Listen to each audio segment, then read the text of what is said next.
ಎಲ್ಗೂ ಜೈ ಭೀಮ್. ಬೆಂಗಳೂರು ನಗರದಲ್ಲಿ ಥಂಡಿ ಜಾಸ್ತಿ ಇದೆ, ದಿನನಿತ್ಯ ಮಳೆ ಬರ್ತಾ ಇದೆ. ಎಲ್ಲಿ ನೋಡಿದ್ರು ಕಸದ ಪಾಯಿಂಟ್ಗಳ ಹತ್ರ ಮಾರ್ಷಲ್ ಇರ್ತಾರೆ. ಈ ಬಾರಿ ಕಳೆದ 3-4 ವರ್ಷದಿಂದ ನನಗನ್ನಿಸುತ್ತೆ BBMPಗೆ ಬಂದಂಥ ದುಡ್ಡು ಅಂದರೆ ಏನೋ ಸಂಗ್ರಹಣೆ ಆಗಿರುವಂಥದ್ದು, ಯಾವುದು ಟ್ಯಾಕ್ಸ್ ಆಗಿರ್ಬೋದು, ಕಸದಾಗಿರ್ಬೋದು, ಇನ್ನೊಂದಾಗಿರ್ಬೋದು, ಎಲ್ಲದರಲ್ಲೂ ದುಡ್ಡು ಅತಿ ಹೆಚ್ಚು ಸಂಗ್ರಹಣೆ ಮಾಡಿ ಇವತ್ತು BBMPಗೆ ಕೋಟ್ಯಾಂತರ ರೂಪಾಯಿ ಲಾಭ ತಂದು ಕೊಟ್ಟಿದ್ದಾರೆ. ಯಾರಂತ ಹೇಳಿದ್ರೆ ಬೆಂಗಳೂರು ನಗರದಲ್ಲಿ ಕೆಲಸ ಮಾಡ್ತಿರುವಂಥ ಮಾರ್ಷಲ್ ಅವರು ನೋಡಿ, ರಾತ್ರಿ ಹಗಲು ಅನ್ನದೇ ಕೆಲಸ ಮಾಡಿ ಜನರ ಹತ್ರ ಗಲಾಟೆ ಮಾಡಿಕೊಂಡು, ಜನರ ಹತ್ರ ಬೈಸ್ಕೊಂಡು, ಜನರ ಹತ್ರ ಶಾಪ ಹಾಕ್ಸ್ಕೊಂಡು, ಆದರೂ ಕೂಡ ಕಸ ಇಲ್ಲಿ ಹಾಕಬಾರ್ದು ಅಂತೇಳಿ ಪರಿವರ್ತನೆ ಮಾಡೋ ಜೊತೆಗೆ ದಂಡ ಕೂಡ ಹಾಕಿ 200, 300, 1000 ಈ ರೀತಿ ಮಾಡಿಕೊಂಡು ಅವ್ರು ಕೆಲಸ ಮಾಡ್ತಿದ್ರೆ ಅವರಿಗೆ ಒಂದು ಸರಿಯಾದ ರೀತಿ ಮಾಸ್ಕ್ ಕೊಡಲ್ಲ. ಯಾರಿಗೆ ಮಾರ್ಷಲ್ ಅವ್ರಿಗೆ ಸರಿಯಾದ ರೀತಿ ಮಾಸ್ಕ್ ಕೊಡಲ್ಲ, ಅವ್ರಿಗೆ ರೈನ್ ಕೋಟ್ ಇಲ್ಲ, ಅವರಿಗೆ ಒಂದು ಸ್ವೆಟರ್ ಇಲ್ಲ. ಸ್ವೆಟರ್ ಮೇಲೆ ನಿಮ್ಮ ಮಾರ್ಷಲ್ದು ಏನು ಇದೆಯೋ ಅದನ್ನೇ ಬರೆಸಿ ಕೊಟ್ಟರೂ ಕೂಡ ಅವ್ರು ಆರಾಮಾಗಿ ಕೆಲಸ ಮಾಡ್ಬೋದು. ಥಂಡಿಯಲ್ಲಿ ನಡಕ್ತಾ ಇದ್ದಾರೆ. ಬೆಂಗಳೂರು ನಗರದಲ್ಲಿ ಜಾಸ್ತಿ ಚಳಿ ಇದೆ.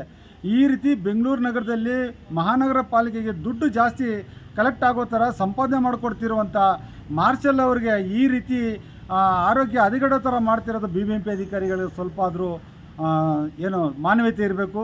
ಯಾಕೆಂತೇಳಿದ್ರೆ ಅವರು ದುಡ್ಡು ಸಂಪಾದನೆ ಮಾಡಿ ಹೆಚ್ಚಿಗೆ ಕೊಡೋದ್ರಿಂದನೇ ಇವತ್ತು ಬೆಂಗಳೂರು ನಗರದಲ್ಲಿ ನೀವೆಲ್ಲರಿಗೂ ಸಂಬಳ ಕೊಡೋಕ್ಕೆ ಸಾಧ್ಯ ಆಗ್ತಾಯಿದೆ. ಅವರು ಮಾಡದೆ ಹೋಗಿದ್ರೆ ಇವತ್ತು ನೋಡ್ತಾ ಇದ್ದೀರಾ ನೀವು, ಎಲ್ಲ ಕಡೆ ತಮಟೆ ಬಾರಿಸೋದು ಎಲ್ಲ ಮಾಡ್ತಾಯಿದ್ದೀರಾ, ದುಡ್ಡು ಕಟ್ಟಿ ಅಂದ್ಬಿಟ್ಟು. ಅದೇ ಮಾರ್ಷಲ್ ಅವರು ನಿಂತ್ಕೊಂಡ್ರೆ ತಕ್ಷಣ ಇವತ್ತು ಕಟ್ಟೋನು ನಾಳೆ ಆದರೂ ಕಟ್ಬಿಡ್ತಾನೆ. ಅಷ್ಟು ಶ್ರಮ ಪಡ್ತಿರೋದು ಯಾರಂದರೆ ಮಾರ್ಷಲ್ ಅವರು.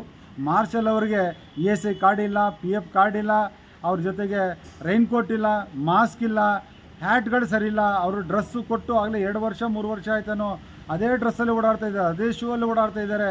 ಅವ್ರಿಗೆ ಆದಷ್ಟು ಬೇಗ ರೈನ್ ಕೋಟು ಮತ್ತು ಸ್ವೆಟರನ್ನು ಕೊಡಬೇಕಂತೇಳಿ ಮಾರ್ಷಲ್ ಕಂಪ್ನಿ ಏನು ಏಜೆನ್ಸಿ ಇದೆಯೋ ಅವರಲ್ಲಿ ಕೇಳ್ಕೊತಾ ಇದ್ದೀನಿ.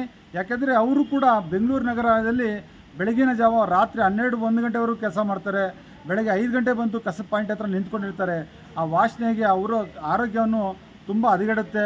ಅವರ ಆರೋಗ್ಯದ ಹಿತದೃಷ್ಟಿಯಲ್ಲಿ ಇಟ್ಕೊಂಡು ಅವ್ರಿಗೆ ರೈನ್ ಕೋಟು ಮತ್ತು ಸ್ವೆಟರು ಮತ್ತು ESI PF ಕಾರ್ಡನ್ನು ಏನಿದೆಯೋ ಅದು ಶೀಘ್ರವಾಗಿ ಕೊಡಬೇಕಂತೇಳಿ ಮಾರ್ಷಲ್ ಏಜೆನ್ಸಿ ಅವ್ರನ್ನಲ್ಲಿ ಕೇಳ್ಕೊಳುತ್ತಾ, ಮತ್ತು ಇದರ ಹಕ್ಕುದಾರರು ಹೊಣೆಗಾರರು ಯಾರಾದರೂ BBMP ಕಮಿಷನರು ಮತ್ತು ಅಲ್ಲಿರುವಂಥ JC ಅವರು ನೋಡ್ಕೋಬೇಕು.